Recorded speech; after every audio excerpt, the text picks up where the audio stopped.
Hey guys, in this video, I'm gonna show you how you can create email group in Outlook. It's pretty easy.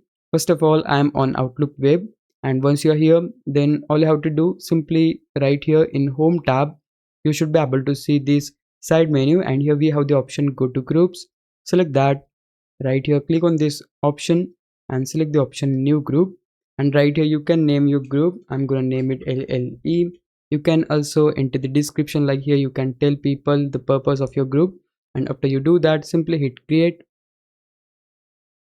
Now here you can enter the email addresses of the people whom you would like to add in your group. I'm gonna add this guy. You can also add multiple people, but for now I'm just gonna click on this option add, and that way you'll see that we have successfully created the group. Here it is. Like whenever you are on the home page, simply go to groups option and you'll able to see your group. So that's it. This is the process to create email group in Outlook. Hope this would help you out. If it did, please leave a like and subscribe my channel. Thanks for watching.